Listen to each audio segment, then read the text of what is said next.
On ne fait que commencer, tapoter, partager pour que la restriction puisse être levée. D'accord? Je suis obligé de vous montrer les images. Parce que par les images, on communique. Voilà. Donc, tapotez, voilà, massivement, partagez, s'il vous plaît. Parce que, voilà, j'ai été restreint. Mais on va continuer quand même. La base aérienne ou l'aéroport international Diori Hamani de façon plus large a fait l'objet d'une tentative d'infiltration par des mercenaires téléguidés.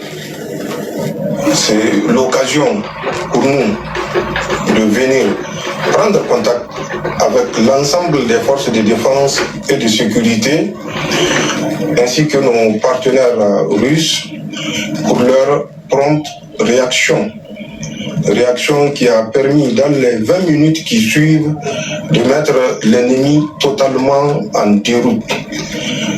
Certains sont neutralisés sur le champ, d'autres ont été neutralisés dans leur panique déroute. Nous félicitons l'ensemble des forces de défense et de sécurité qui ont su coordonner leur action ainsi que les partenaires russes qui ont défendu avec professionnalisme leur secteur de sécurité. Nous rappelons aux sponsors de ces mercenaires. Bon, alors, je vais vous dire exactement. Il était... Bon, ok, les gars, tapotez, hein, d'accord, voilà, et partagez, parce que je suis vraiment restreint. Il était, je crois, c'était avant-hier. Je crois qu'il était 23h. Je vais vous montrer les images de l'attaque en question. Je crois qu'il était minuit. Je devais dormir, et puis on m'envoie le message, on me dit, ah, Niamey est attaqué. Bon, j'ai pris ça comme ça, et puis j'ai regardé. Et puis le lendemain matin, je me suis levé, je voulais avoir plus de nouvelles. Mais j'ai vu effectivement que c'est une attaque qui était très courte, mais assez brutale. Parce que ce que les gens oublient, on va prendre deux pistes. La piste des gens qui disent que c'est un coup monté par le Niger pour pouvoir accuser certaines personnes. On va prendre cette hypothèse. La base qui a été attaquée, c'est une base qui est à côté de l'aéroport. Et dans cette base-là, il y a de l'uranium qui est stocké. Je ne sais pas si vous le savez. En tout cas, jusqu'à preuve du contraire, il y avait de l'uranium qui était stocké.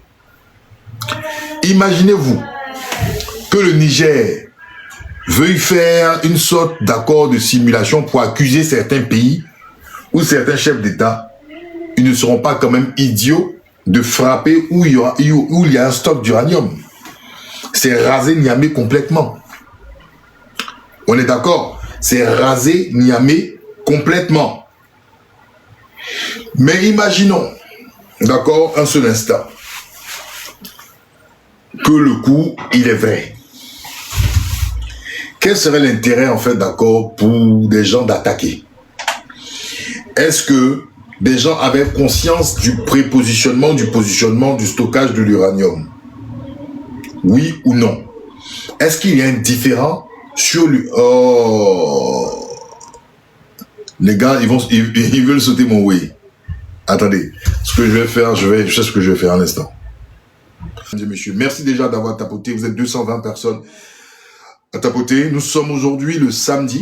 Je ne sais même plus nous sommes le combien. Attendez que je regarde vite fait la date. Attendez.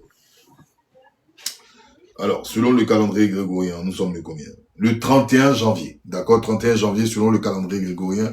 Et on va analyser, merci Maraka, on va analyser l'actualité. Je vous avais dit effectivement qu'il y a de cela quelques jours, j'avais appris, d'accord, qu'il y avait une attaque au Niger. J'ai pris mon temps de regarder, de scruter les réseaux. Effectivement, beaucoup de choses, normalement, quand on a une nouvelle de ce genre, effectivement, tout le monde y va de son bord. Chacun va dire, selon sa sensibilité, celui qui est AESien, c'est-à-dire qui est du Niger et qui est de Jupiou, qui est du Niger, qui est du Mali ou du Burkina, bien évidemment, il va dire que voilà, on a entendu M. Tiani parler, nous, on suit ce que les autorités du Niger disent. Ceux qui sont indexés ou ceux qui sont anti-AES vont prendre la parole, ils vont dire non, c'est un coup foireux, un coup monté. Alors, moi, j'ai toujours ma façon à moi d'analyser. Bien évidemment, je vous ai mis un extrait, un élément de la RTN, la radio-télévision du Niger, parce que le Niger est le pays qui est concerné. Alors, ce que je vais faire, je vais aussi, bien évidemment...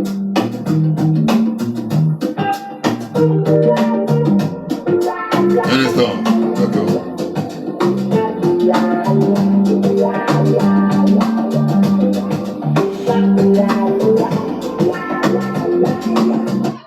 Voilà, un instant.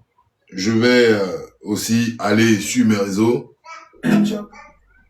Je vais aller sur mes réseaux et puis on va écouter un élément de Thomas Dietrich concernant cette affaire du Niger. D'accord? Et puis, en fonction de cela, on va essayer de construire des éléments. C'est comme ça que je fonctionne. D'accord? Donc, c'est l'aéroport du Niger qui a été principalement attaqué. L'aéroport du Niger. On va écouter.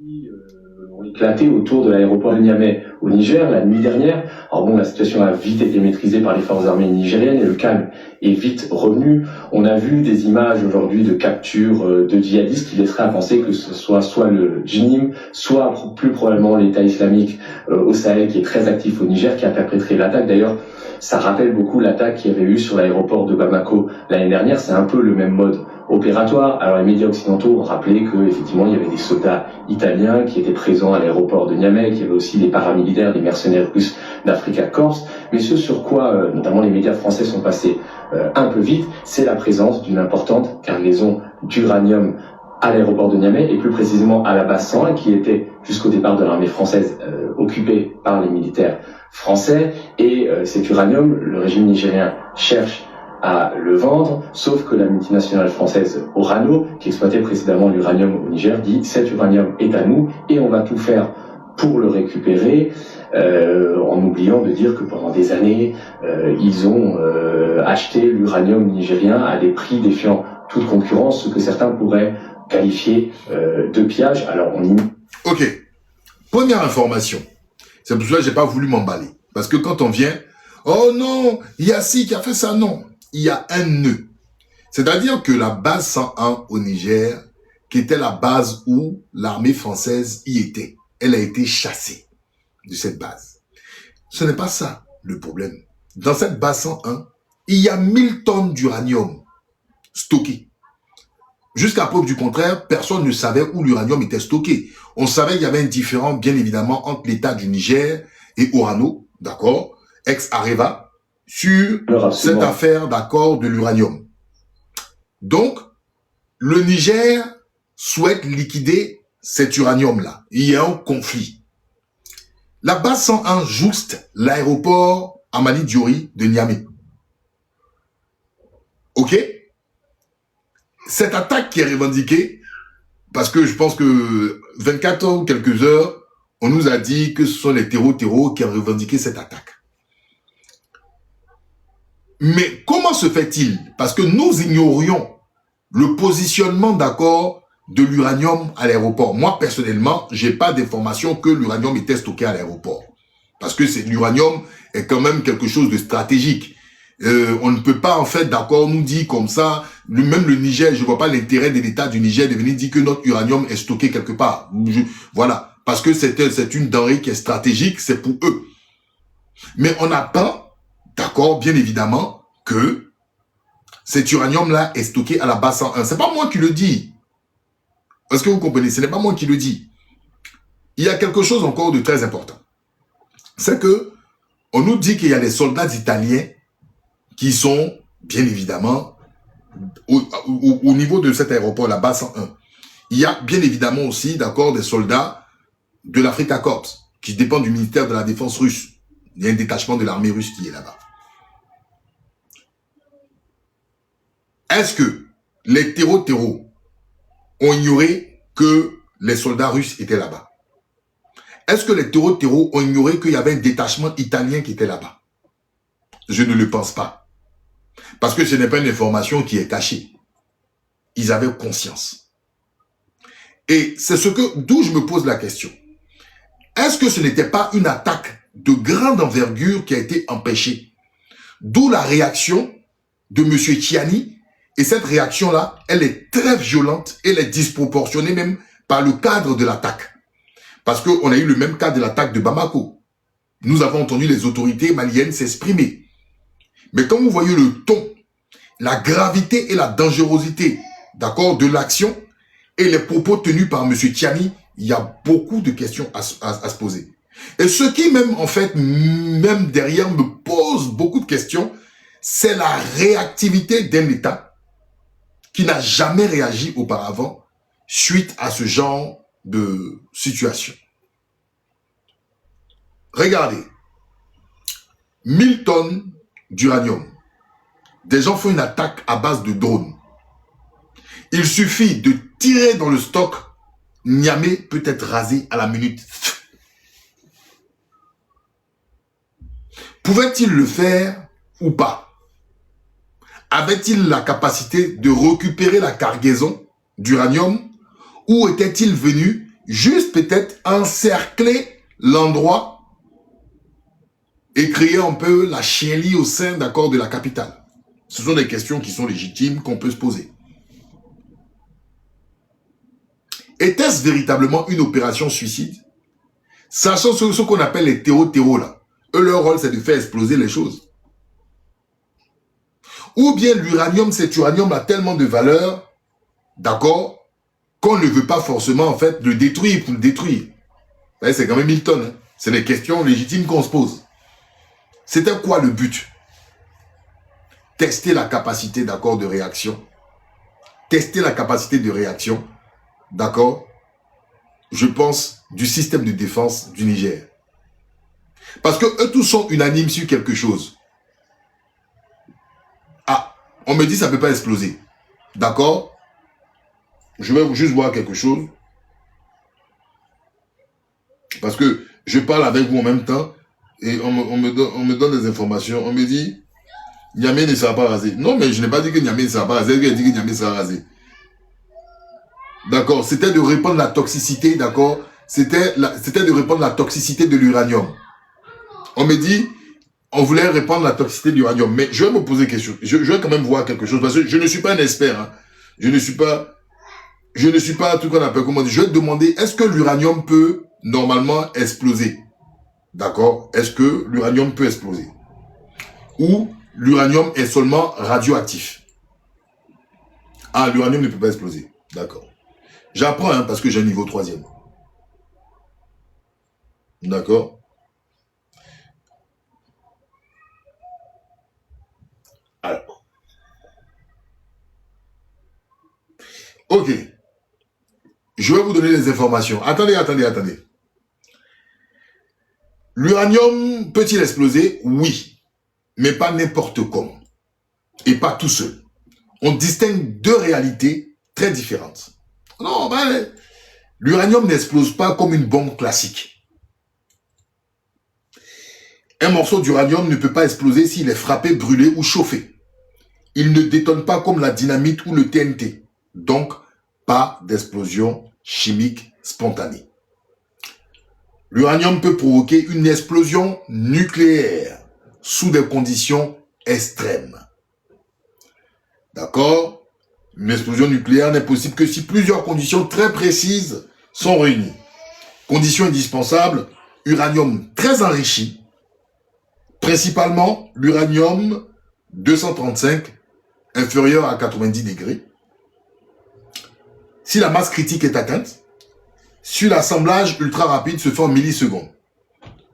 Donc, le déclenchement contrôlé, technologie militaire de très haut niveau. D'accord?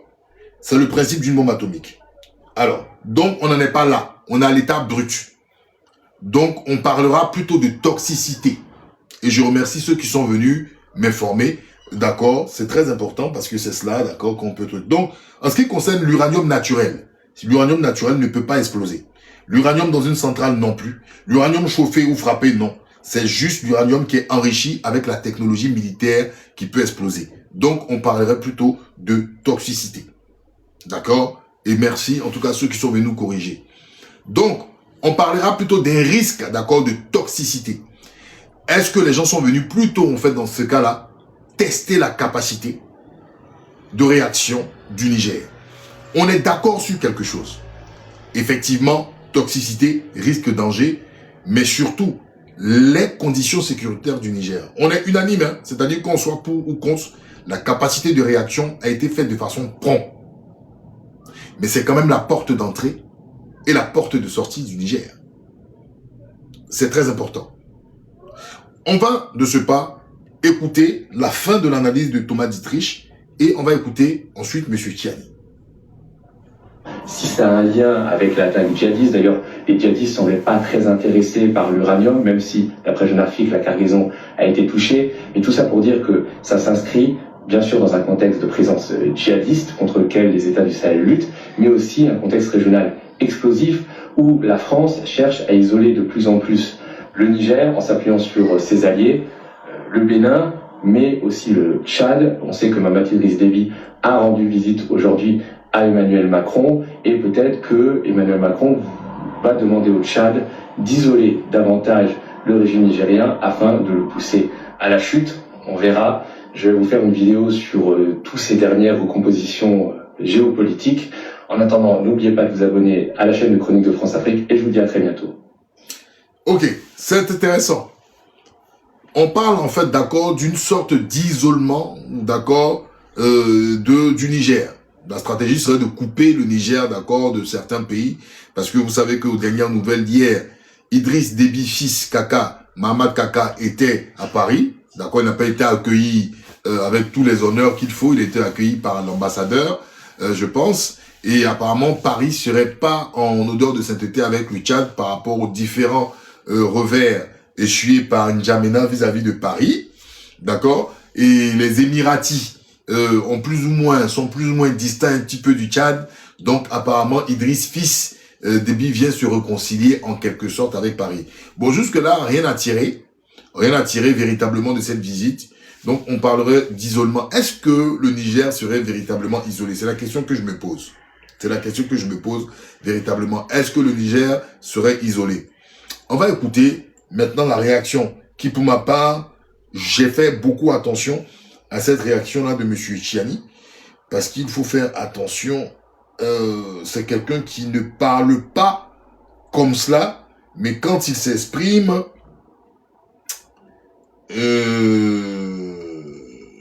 je m'en méfie. On pourrait même écouter aussi, d'accord, certains internautes, hein, je pense que c'était sur la page de militants du RDR, les militants du RDR, en l'occurrence, il y a quelques personnes, je vois 6 Ben, je vois une dame la crasse, quelque chose là, c'était sur un truc, on va écouter leur analyse, et puis ensuite on pourra rebondir. Dès maintenant, parce que c'est un Nigérien qui s'exprime, j'aime bien écouter les antagonismes, écoutons.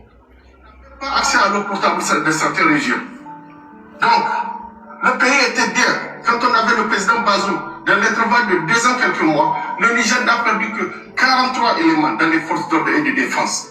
Aujourd'hui, regarde, depuis que le voyou là a kidnappé un président qu'on a élu démocratiquement et il a pris le pays là en otage, plus de 2000 et quelques militaires ont perdu. Nous ne parlons même pas des civils. Il y a combien de villages qui se sont déplacés? S'il vous plaît, il faut qu'on se dise la vérité, mon frère. C'est la jeunesse, vous les jeunes là, c'est votre futur qui est en jeu aujourd'hui. Aujourd'hui, vous passez tout votre temps en train d'accuser Bénin, Côte d'Ivoire. Nos frères quittent pour aller où? Les mêmes pays que vous détestez, ce sont eux qui nous accueillent. Donc, mon frère Abdoul, si tu as quelque chose à dire, il faut dire ça ici. Parce que ici, là, tu ne vas pas mentir. Hein. Partout dans le monde, on parle du Niger aujourd'hui. La capitale, la base là que vous utilisez, c'est une base financée par les Américains et les Français. Vous étiez ingrats. Vous les avez demandé de quitter. Ils ont quitté votre pays. Pourquoi continuer à les accuser? Vous avez même accompagné la France jusqu'à Tchad. Parce que vous avez dit que vous ne voulez pas que l'armée française parte au Bénin. Vous les avez accompagnés jusqu'au Tchad. Ils ont quitté votre pays. Tu comprends? Qu'est-ce que vous voulez?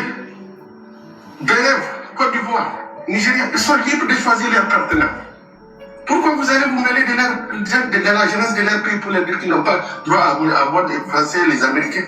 Quand actuellement vous avez des mercenaires russes, vous ne pourriez même pas payer vos forces d'ordre et de défense. Vous avez des mercenaires russes là-bas. Tu comprends?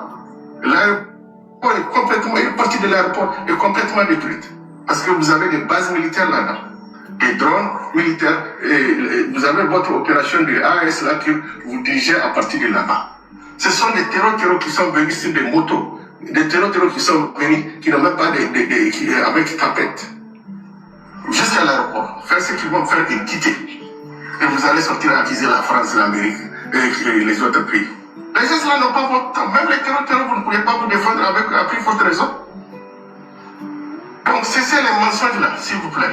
Merci beaucoup. Alors, c'était sur la page de certains Ivoiriens. D'habitude de fond, je sais pas, c'est eux qui ont choisi. Alors, de certains Ivoiriens qui ont la liberté de penser, hein. Ils pensent différemment, mais c'est bien d'écouter ce genre de choses-là. Il y a aussi alors, un instant, s'il vous plaît, un instant, je vais vous montrer, quelque chose, voilà. On va écouter un autre Ivoirien aussi qui parle de Monsieur Tiani. Là, ouais, un petit imbécile comme le président, Tiani, un salopard, un enfoiré. Toi, tu allais t'asseoir là, Tiani, un petit voleur. Tu prends 100 francs dans la main des élèves. Toi, tu avais dit non, le ministre de l'Intérieur du Bénin est allé payer plus de 1000 tonnes envers Savaï. Il n'est qu'à nous expliquer pourquoi. Il va expliquer ça à ta maman, Tiani. C'est ta maman sorcière qui va l'expliquer ça. Il a quel compte à te rendre?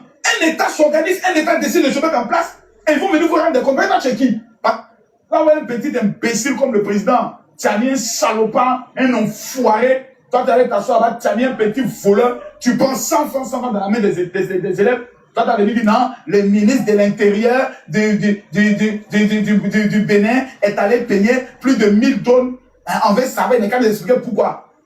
Il va expliquer ça à ta maman, Tiani.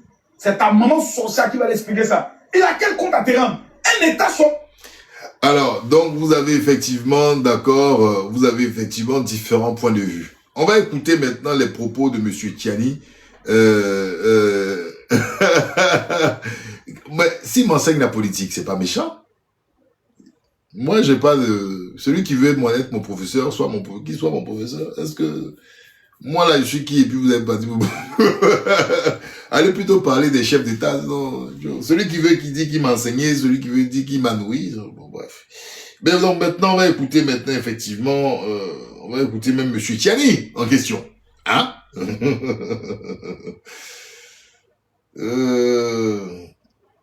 Ok, on va écouter. D'accord. On va écouter France 24. D'abord. On écoute France 24.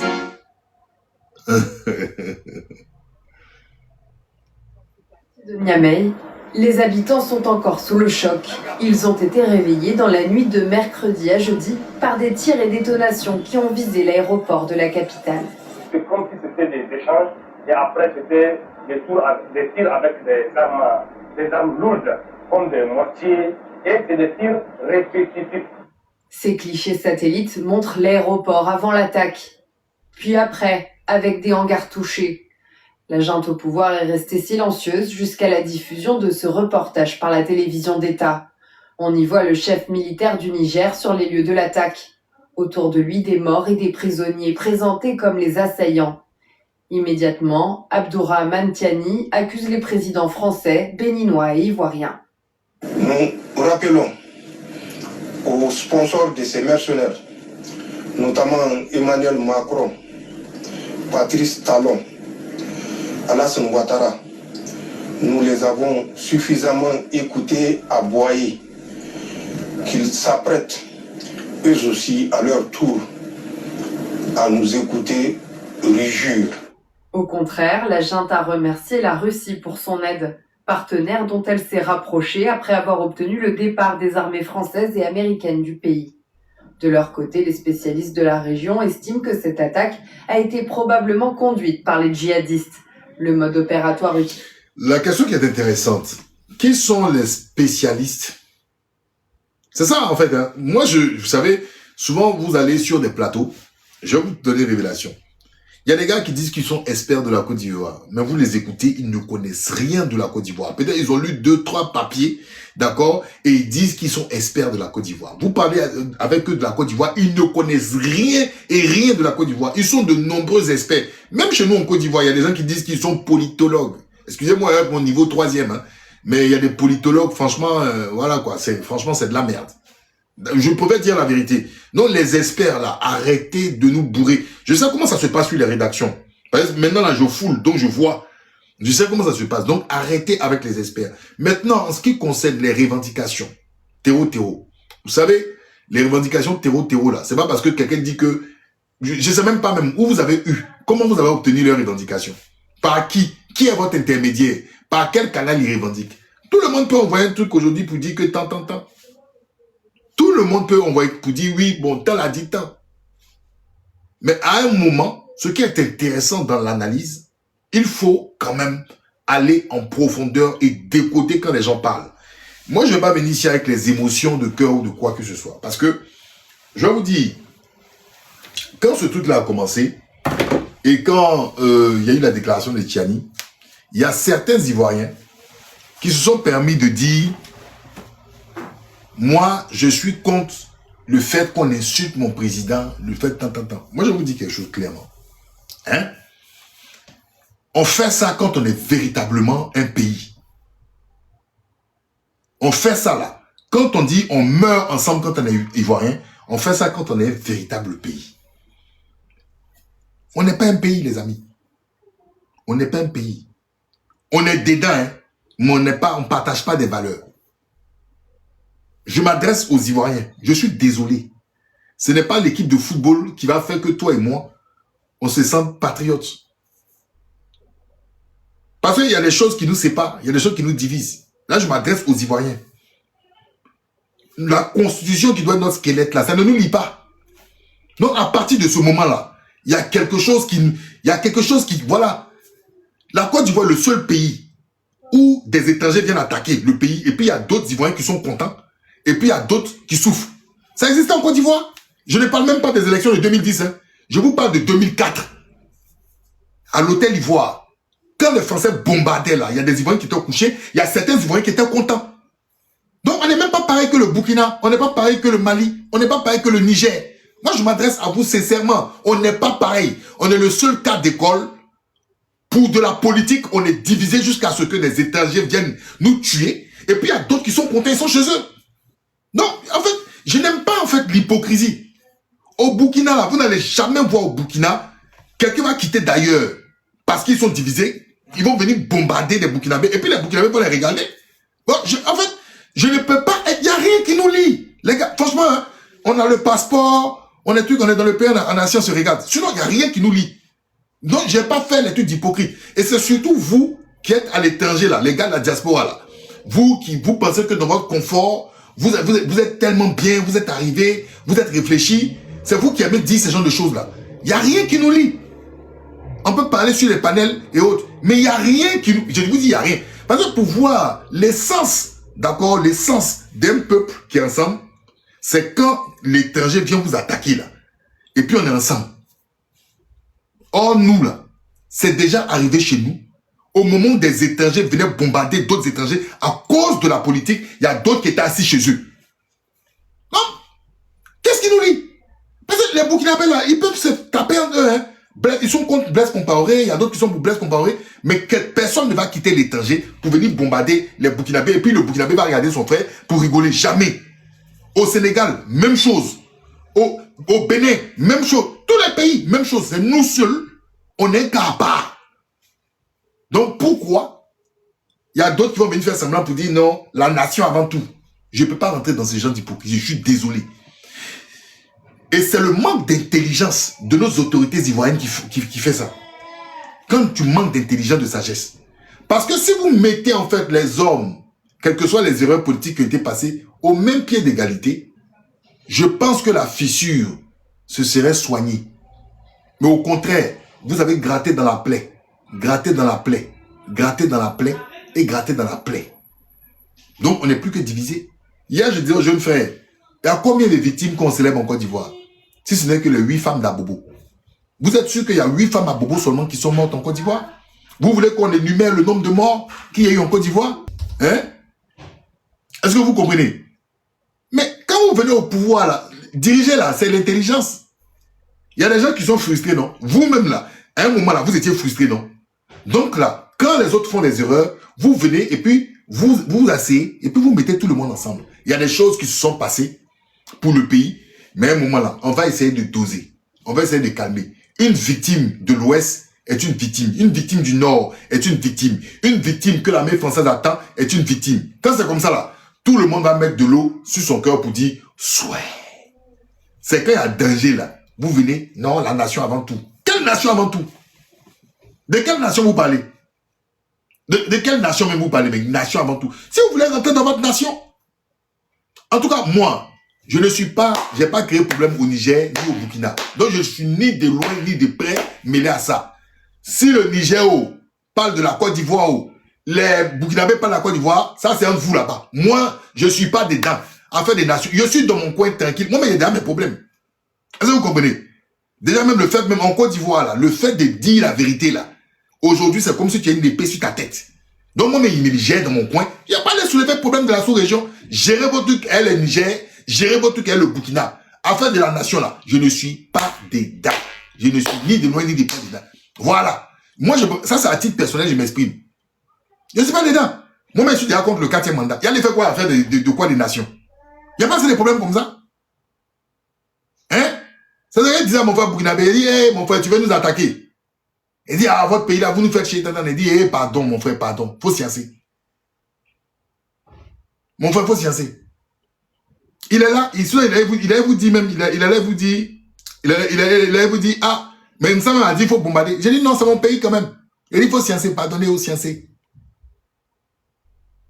Mais nous-mêmes là, nous, est-ce que nous là, on est unis? En fait, c'est ça le problème. Qu'est-ce qui nous lie? Qu'est-ce qui nous lie? Bon, il y a des gens, ils veulent rentrer à Abidjan, ils font semblant. Ça, c'est votre droit. Mais moi, en tout cas, quand une vérité me gêne, il ne peut pas. Il ne peut pas. Il n'y a rien qui nous lie. Vous faites semblant, vous êtes assis entre vous, et oui, la Côte d'Ivoire, il y a quoi qui nous lie? Un pays, là, c'est les douleurs qui nient un pays. Des douleurs. On sélectionne. Il y a des gens, là, ils sont morts dans le vent. C'est en Côte d'Ivoire, les gens meurent dans le vent. Et puis, il y a les martyrs. Ça, c'est un pays, ça. Non, je suis désolé, mon frère. Notre nation en construction. Quand la nation en construction, là, tu prends pour construire, là, tu prends les briques, tu prends un peu d'eau, tu prends le ciment. On prend rien, frère. Faut pas arrêter de dire ça. On prend rien. Qu'est-ce qui vous enlève? Qu'est-ce qui vous empêche de venir parler aux gens qui sont blessés, aux gens qui ont des meurtrissures, aux familles qui ont tant? C'est quoi? Qu'est-ce qui vous empêche? Vous prenez des milliards pour organiser des événements inutiles, non? Vous pouvez prendre cet argent-là pour déjà même soigner psychologiquement le peuple. Quand notre nation en construction, ça prend du temps. Les choses les plus simples, vous les laissez, vous allez dans les choses les plus compliquées. Vous allez acheter des machines ultra sophistiquées pour traquer les Ivoiriens, pour savoir ce qu'ils disent dans leur sommeil. Ah, s'ils veulent prendre le pouvoir, s'ils veulent prendre le pouvoir. Or, les choses les plus simples, là, vous pouvez faire. Et si vous faites ça, là, c'est du pain béni pour tout le monde. Nous-mêmes, là, on va vous féliciter. Vous ne faites pas ça. Quand la nation en construction, une nation, elle se construit le cerveau. Hein. Je suis désolé de vous le dire. C'est pas affaire de trucs qu'on appelle parler d'économie, parler gros français des blancs, gros français des blancs. Hein. C'est la sincérité du cœur. Parce que quand tu es vrai avec quelqu'un, tu vas avec ton vrai cœur. Tu n'es pas hypocrite. Il y a trop de méchanceté en Côte d'Ivoire. Les Ivoiriens sont foncièrement méchants. Et ça, je le dis. Ils sont foncièrement méchants. Et la méchanceté, ça englobe beaucoup de choses. On ne peut pas bâtir un pays dans la frustration. On ne peut pas bâtir un pays dans la division. Parce que le projet même initial, c'est de diviser. On a l'impression que des gens ont pour projet de diviser pour rester longtemps en Côte d'Ivoire. Et il y a d'autres là, par manque d'intelligence. Parce ils se disent que c'est notre clan qui est là. Vous êtes dedans, vous encouragez cela. Mais ça va durer jusqu'à quand? Ah, c'est là maintenant on veut voir la nation. C'est là on veut voir la nation. Gérez-vous dans la nation. En tout cas, débrouillez-vous entre vous là-bas. Vous avez convoqué l'ambassadrice du Niger. Débrouillez-vous là-bas, gérez votre truc. Mais votre affaire des nations là. Bon, comme vous êtes tout puissant, vous allez vous gérer entre vous. Mais moi, si un déjà appelle à la nation, ne comptez même pas sur moi. Je ne vais pas venir m'asseoir pour venir vous dénigrer. Hein. Ça ne m'intéresse pas. Parce que celui qui sème, il récolte. Vous allez gérer votre point de vous. Mais affaire des nations, traite à la nation. Et les vrais traites à la nation, c'est ceux qui volent dans les caisses de l'État des milliards. Hein? Donc, personne n'a besoin de moi. C'est ce qui est intéressant. Personne n'a besoin de moi. Personne n'a besoin de moi. Personne n'a besoin de moi. Mais quand tu n'as pas besoin de quelqu'un là, tu ne viens pas sur le live de cette personne inutile. Hein? Monsieur ou madame Didi, moi quand je n'ai pas besoin de quelqu'un, je ne dépends pas mon énergie. C'est quand même bizarre. Tu t'en fous de quelqu'un et puis tu... Mais ça montre aussi votre nature. Effectivement, et arrête de faire ce bruit s'il te plaît. Ça montre votre nature. Parce que vous là, vous êtes des gens... Non, écoutez. Ce sont des gens en fait ils méprisent même l'homme. Vous méprisez les hommes, vous méprisez même les jeunes, vous méprisez les gens parce que vous croyez que vous êtes arrivé au sommet. En fait, après vous là, il n'y a personne. Vous êtes les dieux tout-puissants sur la terre, c'est vous qui décidez. La vie d'un Ivoirien n'a aucune importance. Le point de vue d'un citoyen n'a aucune importance à vos yeux. Vous êtes arrogant, méprisant, vous croyez tout-puissant. Et pourtant, c'est ce même peuple-là. Vous allez, ce même peuple que vous méprisez là, ce même peuple que vous traitez de chien. Oui, ce même peuple que vous traitez de chien. Monsieur Ouattara a traité les Ivoiriens des chiens.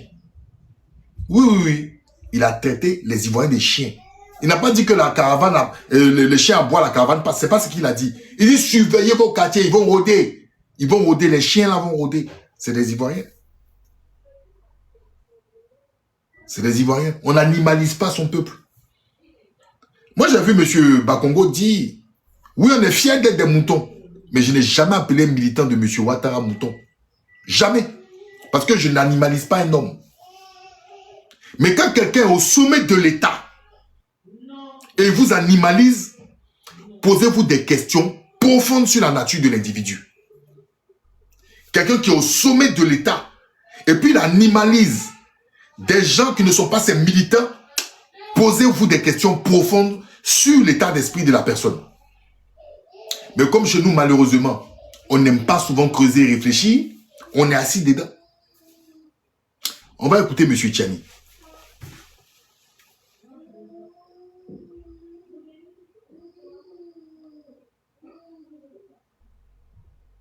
Au Niger, le président de la République, le général d'armée Abdraman Tiani, s'est rendu ce jeudi à la base aérienne 101 de l'armée de l'air à proximité de l'aéroport international Dioré Amani de Niamey.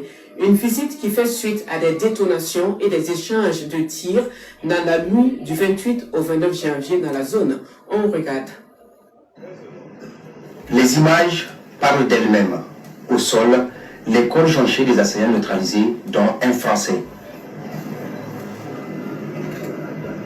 Donc, le premier truc, c'est que le reportage qui commence, je vous ai fait écouter le reportage de France 24. Ok. France 24 ne déplore pas un Français parmi les gens qui sont couchés. Mais, sur le reportage de la RTN qui passe sur la RTB, on dit des corps jonchés et puis un koya dedans. Vous voyez, quand vous prenez les éléments et on montre la personne qui est identifiée. Mais de l'autre côté, on ne nous dit pas ça. C'est ça qu'on appelle le croisement des informations. Mais si un Koya est dedans là, il est dedans en tant que qui? Il est dedans en tant que qui? Si un Français est dedans, il est dedans en tant que qui? Bon, on continue. On va suivre l'élément. À leur côté, des armes de guerre et plusieurs motos utilisées lors de cette attaque barbare avec la présence des Français et plus loin, les complices interpellés désormais entre les mains. Avec la présence des quoi? Avec la présence des quoi? On dit un truc couché. Mais on dit ils ont attrapé les morts avec la présence de qui? Des quoi? On cite encore une nationalité. Or, j'ai montré le même média que je n'accuse pas. Je ne fais que croiser les informations. Je ne fais que croiser les informations. C'est pour ça qu'on dit il faut être attentif. Je n'accuse personne. Hein. Je prends différents médias et vous-même là, allez juger et faites d'accord ce que vous devez faire. Écoutez, on y va. Des forces de défense et de sécurité. Ces images témoignent de la riposte immédiate et efficace des forces de défense et de sécurité Très tôt ce matin, le président de la République, chef de l'État, chef suprême des armées, général d'armée Abdraman Tiani, s'est rendu sur les lieux visés à l'escadrille. À son arrivée, il a été accueilli par le ministre d'État, ministre de la Défense nationale, général d'armée Salif Moudi, et salué par la hiérarchie militaire. Sur place, le président de la République a tenu à constater personnellement l'ampleur de l'attaque et les résultats de l'intervention prompte des FDS. Une présence forte destinée à soutenir les forces engagées et rassurer les populations. Les FDS assurent que la situation est sous contrôle. Le dispositif de sécurité a tout de même été renforcé et la vigilance maximale demeure sur l'ensemble de la zone. Alors, j'ai une bonne question avant qu'on continue. Il y a un monsieur qui dit, tu arrives à reconnaître un Français à son corps ou bien parce qu'on est blanc, on est français. Alors, ce qui est intéressant, il y a ce qu'on appelle l'identification des corps. Et toi, tu n'es pas en fait un expert pour savoir. Comment tu arrives aussi à savoir que les gens sont du JNIM ou de l'État islamique? Parce qu'ils envoient un papier. Ils envoient un papier à un organe de presse. Comment tu arrives à déterminer cela? Voilà, tu vois, je dis, on identifie un corps. On identifie un corps par plusieurs éléments. D'accord? Maintenant, toi, comment peux-tu authentifier un courrier qui émane de l'État islamique ou du JNIM? Parce que moi, je peux envoyer aussi un télégraphe à un média pour dire que non, c'est l'État islamique. Comment tu arrives à le faire? Mais tu crois Dieu comme fait que c'est l'État islamique qui envoie quelque chose. Tu vois, en fait, le traitement de l'information varie selon la sensibilité du camp vers lequel on est, n'est-ce pas? C'est pour ça que je dis il faut croiser les informations. J'ai dit à chacun, allez faire des recherches. Toi, tu me dis, je suis convaincu parce que quand on a dit c'est français, ça t'a fait mal. Maintenant, toi, comment tu identifies un courrier émanant de l'État islamique ou du JNIM? Par quel symbole, par quel signe? Parce que je peux même faire un carte même du signe et tout. Et puis j'envoie un média. Vous voyez? En fait, c'est pas très intelligent. Vous êtes tellement, en fait, partial dans votre truc. Moi, je dis aux gens, je croise des informations, je donne mon point de vue. Après, chacun va faire sa réflexion. Mais toi, tu me dis, comment puis-je identifier? Je te dis, il y a plusieurs façons d'identifier un corps. Ben, il est couché là. Et puis, il y a des gens qui sont vivants. Il y a plusieurs façons d'identifier. On continue. Comme vous le savez, tôt ce matin, la base aérienne ou l'aéroport international d'Irouamani de façon plus large a fait l'objet d'une tentative d'infiltration par des mercenaires téléguidés. C'est l'occasion pour nous de venir prendre contact avec l'ensemble des forces de défense et de sécurité, ainsi que nos partenaires russes, pour leur prompte réaction. Réaction qui a permis, dans les 20 minutes qui suivent, de mettre l'ennemi totalement en déroute. Certains sont neutralisés sur le champ, d'autres ont été neutralisés dans leur panique de route. Nous félicitons l'ensemble des forces de défense et de sécurité qui ont su coordonner leur action, ainsi que les partenaires russes qui ont défendu avec profit. En fait, ce qui est quand même surprenant, quand vous regardez cette petite partie, il mentionne 2 fois les Russes. 2 fois. Premier remerciement, en ce qui concerne d'accord les partenaires russes, il parle bien évidemment des forces de défense, sécurité, coordination des forces et autres. Il revient encore en remerciant les partenaires russes. C'est-à-dire, à mon humble avis, d'accord, je pense que la Russie a joué un rôle très important dans cette attaque. Parce qu'il donne un temps, 20 minutes, en termes de timing. Et vous savez que, en fait, Tiani, c'est quelqu'un qui est très concis, d'accord, dans les détails en termes mathématiques. Longitude, latitude, je l'ai vu dans une interview, hein, donc je sais son connaissance de cause. Il est très précis dans les détails. Il est minutieux dans les détails. Il s'exprime pas comme ça, mais il est très minutieux dans les détails. Et il donne des éléments très importants, c'est-à-dire la promptitude de l'opération, des personnes neutralisées sur place, des personnes en panique par rapport à la capacité, à la réaction de feu qui a été, d'accord, effectivement jouée là, d'accord, donc d'autres étaient paniqués, ils ont fui. Donc il donne un détail qui est très important, mais il revient 2 fois en remerciant le partenaire russe. Écoutons la suite de ce qu'il dit, et cela est intéressant, et c'est ce qui m'intéresse. professionnalisme leur secteur de sécurité. Nous rappelons aux sponsors de ces mercenaires, notamment Emmanuel Macron, Patrice Talon. Ok. Alors, c'est la toute première fois, je dis bien, c'est la toute première fois, sauf si je me trompe, depuis quelques années, hein, d'accord, où un chef d'État indexe un chef d'État directement en le nommant. D'accord? D'habitude, vous avez Ibrahim Traoré qui va parler d'Abidjan, il va dire Abidjan, le régime d'Abidjan, mais il ne dit pas le nom, nommément le nom de la personne. Et là, il dit pas, il commence, si vous remarquez, il commence graduellement par les noms. C'est-à-dire, il cite un premier nom, mais ce n'est pas n'importe quel nom. Il parle d'Emmanuel Macron. C'est-à-dire, il indexe Macron directement. Et vous remarquerez, c'est pour ça que j'ai dit qu'il cite, il mentionne les Russes 2 fois. En termes de félicitations. Et maintenant, il indexe les sponsors de ces mercenaires. C'est très important. Les sponsors de ces mercenaires, il commence par il mentionne Emmanuel Macron en premier. Par la suite, il mentionne Talon, pays frontalier au Niger, qui est le Bénin. Et il tombe enfin sur ceux que vous connaissez. Et écoutons la suite.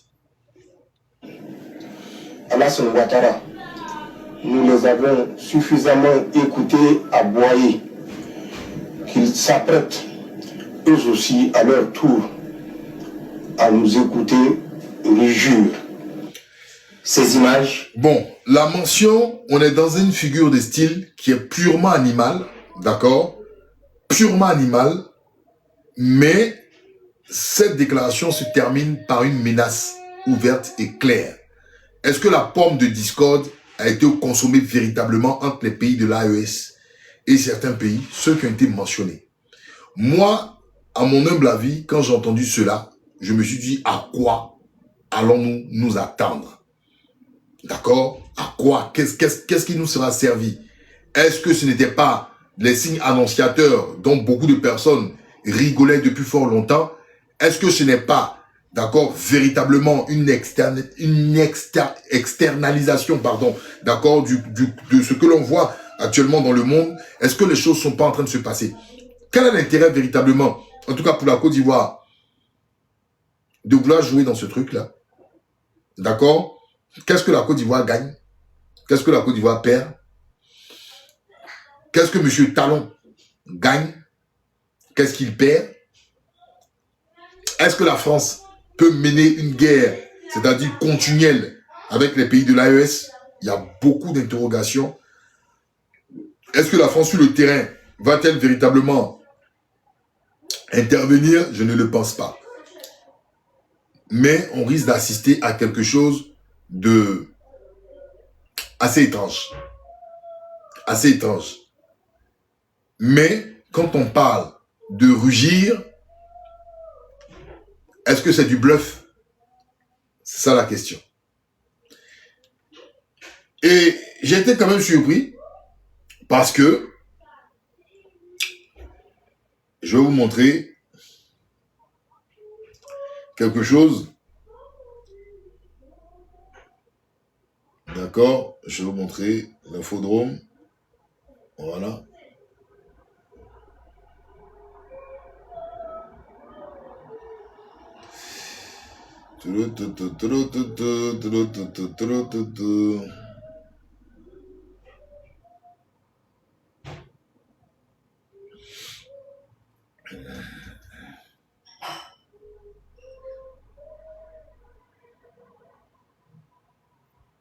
Alors, je vous lis l'article, d'accord? Pour vous dire que ces choses-là ne sont pas tombées dans les oreilles de sourds, je vous lis, regardez là. Ça, c'est Madame Alfari Sita Jariri. Vous la voyez là, Madame Alfari Sita Jariri, avec Monsieur Ouattara. Il s'agit de l'ambassadrice du Niger à Abidjan. Elle a été convoquée hier soir pour avoir des comptes de la part de l'État de Côte d'Ivoire. Un dossier qui amène la chef de la diplomatie, Kaba Nialé, qui est l'actuel chef de la diplomatie en Côte d'Ivoire, d'accord, à recevoir en toute urgence l'ambassadrice de la République du Niger en Côte d'Ivoire, La rencontre annoncée par un communiqué officiel ne laisse planer aucun doute sur l'indignation de la Côte d'Ivoire. Il s'agit d'une convocation, une démarche rare qui souligne le sérieux de la situation. La raison de cette convocation est connue de tous. Des écarts de langage venant de Niamey. Les plus hautes autorités nigériennes ont récemment tenu des propos jugés inacceptables par Abidjan, directement à l'encontre du président de la République Alassane Ouattara. Pour le gouvernement ivoirien, cette déclaration dépasse les limites. Elle viole non seulement les usages diplomatiques en vigueur entre nations, mais elle touche aussi à l'honneur et à la dignité du chef de l'État ivoirien et par extension à celle du peuple qu'il représente. L'entretien qui s'est déroulé dans le strict cadre des canaux officiels a été l'occasion pour la diplomatie ivoirienne de faire passer un message sans équivoque. Le représentant nigérien a été informé de la vive réaction d'Abidjan. Le gouvernement a exprimé sa profonde réprobation et condamné avec la toute dernière énergie ses prises de parole. Le ton était formel, d'accord, la position inflexible. Une tradition de dialogue, mais des limites à respecter. Dans son communiqué, le ministère rappelle un principe fondamental de la politique étrangère ivoirienne. Historiquement, la Côte d'Ivoire a toujours privilégié le dialogue et œuvré pour la paix. Elle cultive et chérit les relations d'amitié et de fraternité avec ses partenaires de la sous-région ouest-africaine. Cette philosophie guide son action sur la scène internationale depuis de nombreuses années. Toutefois, cette préférence pour la conciliation à ses frontières, Abidjan tient à le faire savoir. Sa volonté de dialogue ne signifie pas une acceptation passive. Le pays ne peut tolérer que ses institutions, symboles de sa souveraineté, fassent l'objet d'agissements ou de commentaires susceptibles d'altérer la qualité des relations entre États. Il existe une ligne rouge et les récentes déclarations l'ont franchie. L'action diplomatique ne s'est pas arrêtée aux paroles échangées lors de l'entrevue. Pour officialiser sa position et s'assurer qu'elle soit bien enregistrée, le ministère a remis à l'ambassadeur une note de protestation formelle. Ce document dont le contenu suit les procédures diplomatiques établies doit être transmis sans délai aux autorités de son pays. Cette démarche représente l'outil protocolaire par lequel un État exprime son mécontentement de manière solennelle. En choisissant cette voie, la Côte d'Ivoire montre qu'elle traite l'affaire avec le plus grand sérieux et atteint une réponse à la hauteur de sa démarche. Que va-t-il se passer maintenant? Le communiqué du ministère conclut en indiquant que le gouvernement ivoirien reste attentif à la suite qui sera donnée à cette affaire. Abidjan observe et attend. Elle évalue les réactions qui viendront de Niamey. La balle est désormais dans le camp nigérien. La manière dont les autorités de ce pays répondront ou non à la protestation ivoirienne déterminera la tournure des événements. La Côte d'Ivoire se réserve le droit, comme le laisse entendre le texte officiel, de tirer toutes les conséquences qui s'imposent si la situation ne trouve pas une issue satisfaisante. Une manière diplomatique de dire que d'autres mesures pourraient être envisagées sans les nommer si le dialogue bute sur un mur. Pour la nouvelle ministre, Niale Kaba, ce premier grand dossier est un test qu'il faut réussir. Elle doit naviguer entre la fermeté nécessaire pour défendre le prestige national et l'ouverture qui a toujours caractérisé la diplomatie ivoirienne. Progressivement, mais sûrement, Abidjan et Niamey fumaient le calumet de la paix, de la concorde depuis le 16 septembre 2025. Après une période de tension et de bruit diplomatique, le Niger et la Côte d'Ivoire donnaient des signes de rapprochement. À Abidjan, Madame Afari, Sita, Saïda, Badamassi, Djariri venaient de prendre ses nouvelles fonctions d'ambassadrice extraordinaire et plénipotentiaire du Niger en Côte d'Ivoire. Acte salué comme une étape importante pour renouer les liens entre les deux pays. Ce geste diplomatique ranimait la coopération bilatérale jusque-là en pause depuis les événements de juillet 2023. Dans le cadre des assemblées annuelles, bon, Mohamed Al-Amin Z est devenu, bon, voilà. Bref. Alors.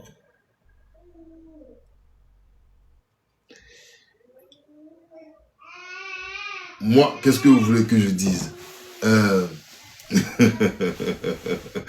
Vous vous moquez de ma lecture, je sais pas bien lire. Hein? Non, franchement, qu'est-ce que je voulais que je dise? Je vais pas venir ici dire Monsieur Ouattara l'a fait, mais je me pose des questions. Pourquoi lors des différentes des différentes interventions des pays de l'AES comme le Burkina Faso, on n'a pas eu forcément tout on n'a pas eu tout ce truc là, d'accord? Pourquoi on n'a pas eu tout cela? C'est ça la question. Et Tiani, pourquoi Tiani indexe directement? Pourquoi il ne parle pas de Diomaye Faye? En fait, je me pose des questions. Pourquoi il ne parle pas de Diomaye Faye? Pourquoi il ne parle pas, par exemple, du Ghana? Pourquoi, en fait? Pourquoi toujours Talon et Ouattara? En fait, il y a une question. Pourquoi toujours... En fait,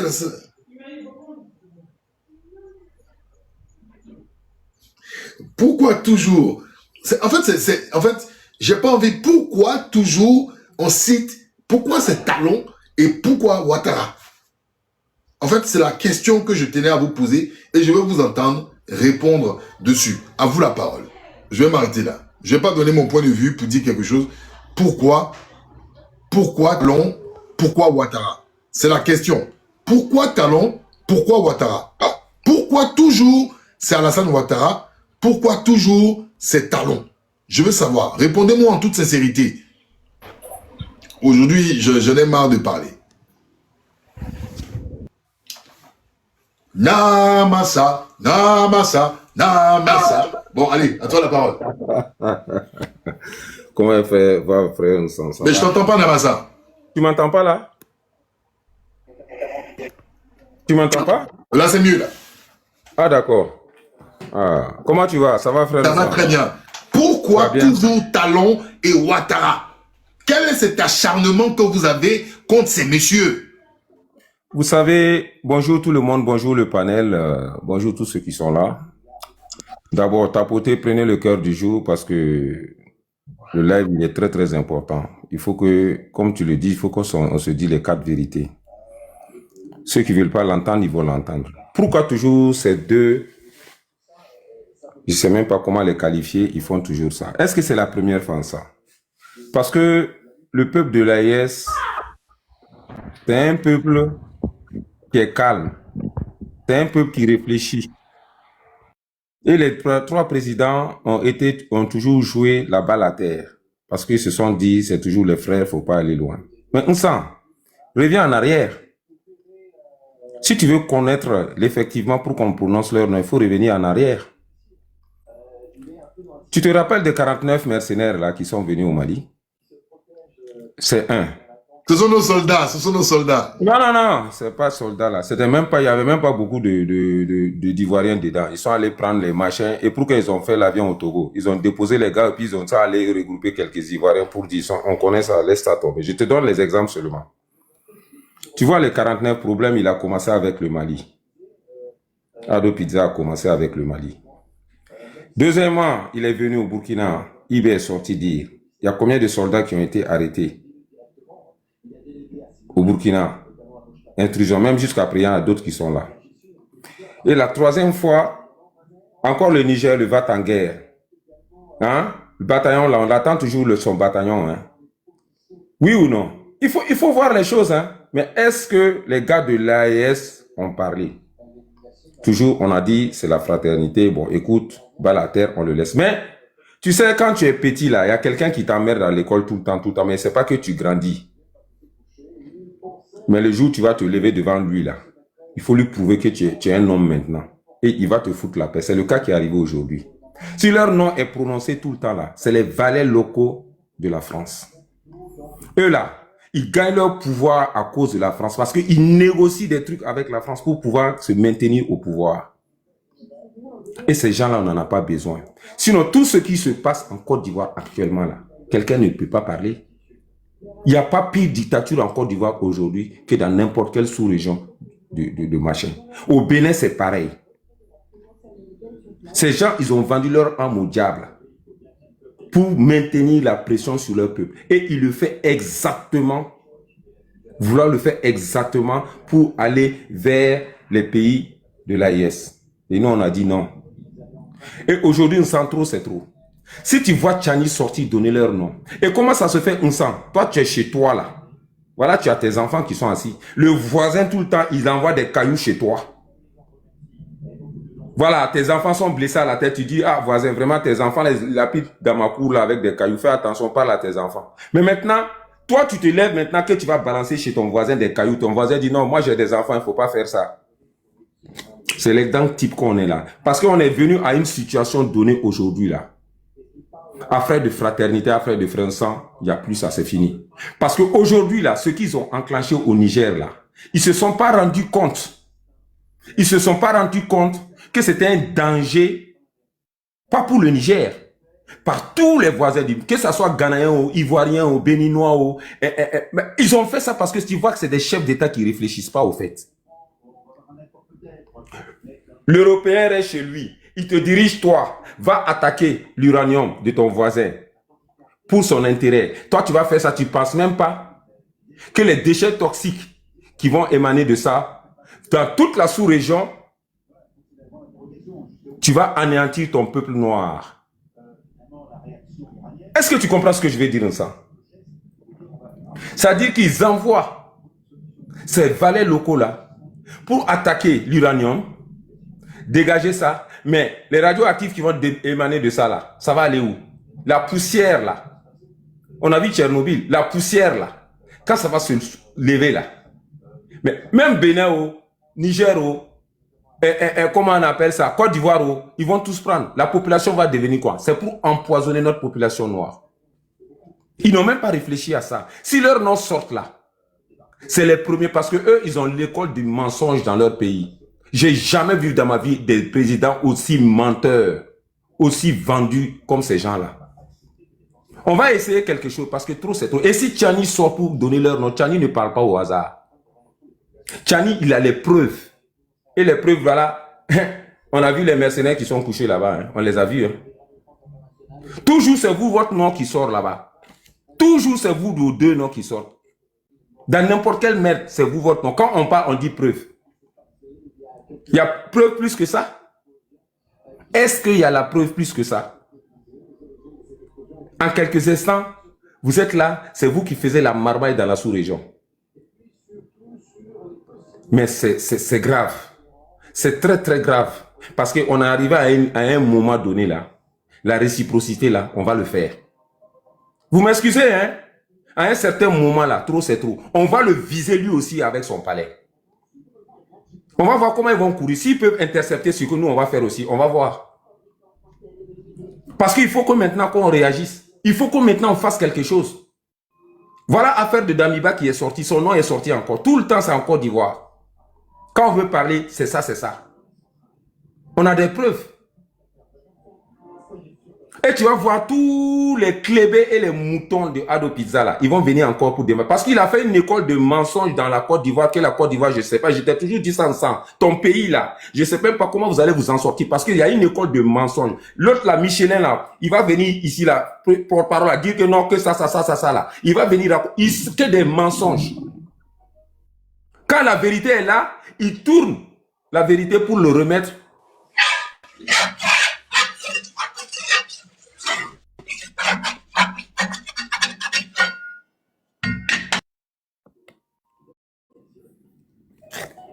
Quand la vérité...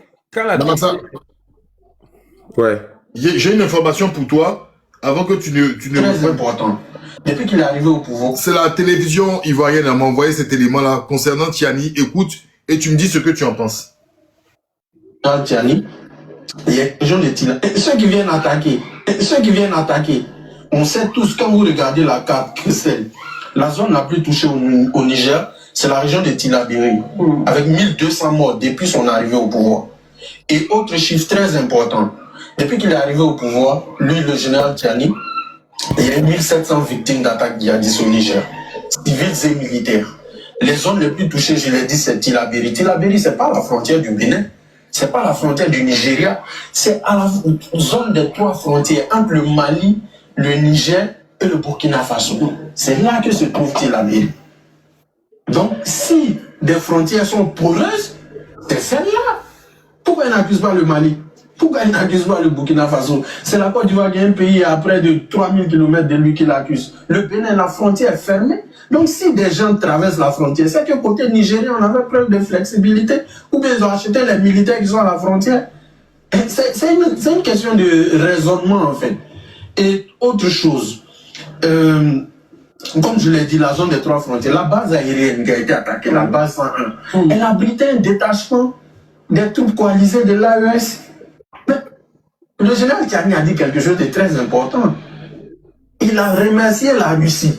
Ah oui, tout à fait.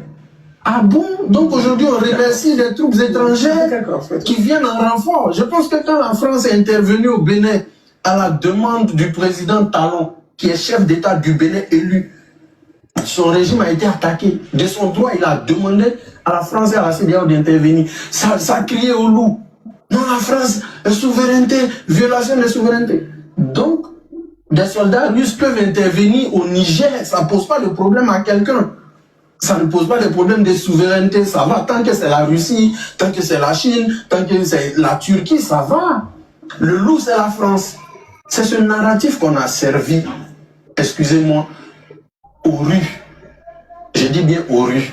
Parce que quand vous allez à Ouagadougou, vous allez à Bamako, il y a des gens qui sont dans les carrefours, qui font des vidéos. C'est à cela que le général Tchiani s'adresse. Hein. Pourtant, le Niger, aujourd'hui, a besoin de tranquillité. Monsieur Gali a évoqué la question de l'uranium. Aujourd'hui, c'est des pertes colossales parce qu'ils n'arrivent pas à vendre. Et Orano a saisi la justice. Parce qu'il y a un contrat qui lie Orano à l'État du Niger. Donc personne, aucun État sérieux ne va acheter cet uranium au risque d'avoir un litige devant les tribunaux et de payer des dédommagements à Orano. 1000 tonnes étaient au port de Lomé. Les 1000 tonnes, le navire russe qui est venu récupérer les 1000 tonnes, il est retourné à son port en mer Noire. Aujourd'hui, les 1000 tonnes sont à la base aérienne 101 de Niamey. Le pipeline dont M. Gali a évoqué, il devait rapporter 500 millions de dollars par an à Niamey. Aujourd'hui, le pipeline est endommagé par des citoyens nigériens parce que c'est au Niger que les attaques ont eu lieu, c'est pas au Bénin. La frontière est fermée. Et Christelle, très bien, pour chuter, qui sont les responsables du GNIM? Parce que c'est la question que personne ne pose. Il y a Dagrali, c'est un Malien, citoyen malien, connu des autorités maliennes. Et comment dirais-je, Jafar Diko, c'est un citoyen burkinabé. Ce n'est pas un Français. Ce n'est pas un Togolais, ce n'est pas un Béninois, ils sont connus. Amadou Koufa, il est citoyen malien originaire de Mopti, tout le monde connaît sa famille au Mali. Ceux-là, on les accuse pas, ceux qui revendiquent, c'est les patrons de guerre. Aujourd'hui, Christelle, je vais vous alerter sur une préoccupation, c'est sur les rançons. Les Émirats Arabes Unis ont payé au GNIM en octobre dernier 50 millions de dollars pour la libération d'un de leurs ressortissants qui était un ancien général de l'armée à la retraite, mais qui travaille dans le civil. Mais 50 millions de dollars qui vont dans les caisses du GNIM, c'est la France qui les a payés. Mais on laisse les Émirats tranquilles, ceux qui donnent 50 millions de dollars. Vous savez ce que ça fait dans le Sahel? Alors, après avoir entendu ça, qu'est-ce que tu peux me dire? Je vais te dire simplement quelque chose, Nsam. Les esclaves de salon ne pourront jamais changer, au fait. C'est comme une malédiction qui les poursuit. Génétiquement, ils sont esclaves. Congénitalement, ils sont aliénés. Ils peuvent que suivre ce que les impérialistes leur disent. Montrez le soleil en plein jour, ils vous diront qu'il fait nuit. C'est une malédiction. Ils vont essayer de vous décourager. C'est effectivement ce genre de personne que je viens d'écouter. Voilà une personne, il parle des frontières poreuses. Et pour te dire quelque chose, les drones kamikazes aujourd'hui, tu peux te mettre n'importe où puis les balancer. Tu comprends ça? Donc ce qu'il dit là, c'est du n'importe quoi. Et quand il parle des Russes, et lui-même il a très bien dit dans son discours là, comme quoi les Russes qui ont acheté. Mais on sent, quand tu achètes quelque chose, tu protèges ta chose, hein? Ou bien il faut la protéger. Parce que les Russes sont très informés. Ils savaient ce que Orano préparait. Parce que Orano, aujourd'hui, ils sont au tribunal toujours. Ils poursuivent cette affaire-là. Mais ils viennent pas nous dire que eux, depuis l'indépendance, cette même Orano et cette même France, ça prenait à combien de centimes? 60 centimes ou 80 centimes le kilo de l'uranium. Et c'est eux qui le revendaient après au monde. Ils ne disent pas ça. Maintenant, moi, propriété privée que je veux vendre, vous dites non. Ce qu'il est en train d'expliquer, c'est du n'importe quoi. Parce que les Russes, bien que vrai, combien 1000 tonnes, c'est pas de la rigolade, il faut protéger. Quand tu achètes quelque chose, tu projettes. Tu le protèges. Bon, maintenant, si vous venez maintenant toujours dire que telle personne, que les frontières sont comment, tout le temps c'est leur langage, ça, que les frontières sont poreuses ou quoi que ce soit, que c'est tel. Mais l'exemple, elle est frappante. On voit. Ne vous inquiétez pas, hein. Ne vous inquiétez pas, vous allez voir. Parce que les informations qui sont là, que Tchani détient là, et les preuves qu'on a vues. Toi-même, tu as montré la vidéo ici, où on a vu les mercenaires. Il n'y avait pas Toubab dedans. Il n'y avait pas Toubab dedans. Est-ce que ça, les gens, même les moutons, même si tu es écervelé n'importe comment, au moins ça, au moins, tu le vois visuellement ou pas? Donc, ça, je vais te dire simplement, ces esclaves de salon, il faut qu'ils prouvent à leur maître qu'ils ont fait le travail. Il faut qu'ils prouvent à leur maître. Ado Pizza et Talon Aiguille, là, ces deux-là, c'est des mercenaires ambulants qui sont en ce moment sur notre tête. Mais j'ai une question à te poser. Oui, vas-y, je t'écoute. Pour toi, jusqu'à où tu peux y aller, toi? C'est-à-dire, pour toi, pour qu'aujourd'hui l'AES puisse trouver la paix, parce que tu es convaincu que effectivement ces deux chefs d'État-là sont à la manette. Toi, à la manœuvre, toi, qu'est-ce que tu appelles? Jusqu'où tu peux aller? Ah, il n'y a pas jusqu'où aujourd'hui, il ne faut même pas me poser. Moi, je l'ai dit, hein, tu ne m'as pas écouté, je pense. Il y a la réciprocité qui s'annonce. Hein. Non. De la manière ils ont essayé là, nous, on va tenter quelque chose. On va tenter quelque chose sur WhatsApp. S'ils peuvent intercepter aussi sur leur présidence ou quoi que ce soit, là, on va essayer. Voilà. On va essayer. Il n'y a plus à faire. C'est ça que je t'ai donné l'exemple là. Le voisin passe son temps à balancer des cailloux dans ta maison. Ça blesse tes enfants. Toi, tu veux faire maintenant. On dit non, que lui, il a ses enfants. Ses enfants ne sont pas mieux que tes enfants. On va essayer quelque chose. Trop, c'est trop. Hein. Parce que moi, je suis révolté. Hein. On sent. Ça là, c'est plus la rigolade. Hein. On va essayer. S'ils peuvent intercepter là, Ado Pizza, Talon Aiguille là, on va essayer sur eux. On va essayer sur leur palais. Mais c'est quand même fort. C'est quand même fort. Non, c'est pas fort. C'est même pas fort. Ah, donc, quand ils font ça sur nous là, sur l'AES là, donc, nous, il n'y a pas de population. Ils ont essayé quelque chose. Donc, la population de l'AES là, c'est les essais qu'on peut faire dessus. Mais c'est les autres, on ne peut pas faire ça. Dans cette histoire maintenant, là, il n'y a pas affaire de frères ou quoi. Hein. On va tenter quelque chose sur leur palais aussi. Je le dis haut et fort et je ne tourne pas. Et maintenant, on va voir Ado Pizza, comment il va courir, sortir. Comment il a déjà sauté le mur là. Il va voir comment il va courir là, puis intercepter ça. Talon aiguille là, toi avec tes talons là. On va voir comment tu vas courir aussi. Là, mais en Côte d'Ivoire, les Ivoiriens disent que c'est Dabachi, que vous ne pouvez rien créer. Ah bon, ok, si c'est Dabachi, ils verront. Mais d'un côté, quand ils ont tué Alino Faso, les Ondia Alino Faso là, le IB les a dit que ça ne restera pas impuni là. Ça ne restera pas impuni. Ça ne restera pas impuni. Et l'autre a dit, comment il s'appelle? Le général Tchani a dit, tu as écouté la vidéo. On va essayer quelque chose parce que eux, ils sont des spécialistes dans le mensonge. Il y a l'école de mensonge en Côte d'Ivoire. Je pense que c'est ça qui a été institué à tout le monde. Ado Pizza a institué l'école de mensonge en Côte d'Ivoire. C'est-à-dire les Ivoiriens aujourd'hui, je ne sais même pas comment vous allez vous en sortir. Parce qu'il y a l'école de mensonge déléguée par Ado Pizza et puis ses arrières. Voilà. Parce que tout ce que tu dis là, tout le temps je t'écoute là. Il y a la vérité, mais ils tournent la vérité en mensonge. On est habitué à eux. Regarde le discours qui sont sortis donnés. Mais je pense que ça tremble du côté de Ado Pizza là-bas. Ils vont nous connaître maintenant. Je m'arrête là comme il y a du monde, mon frère. Ok. Alors, bon, on va reste là parce qu'il y a des gens certainement qui vont vouloir répondre.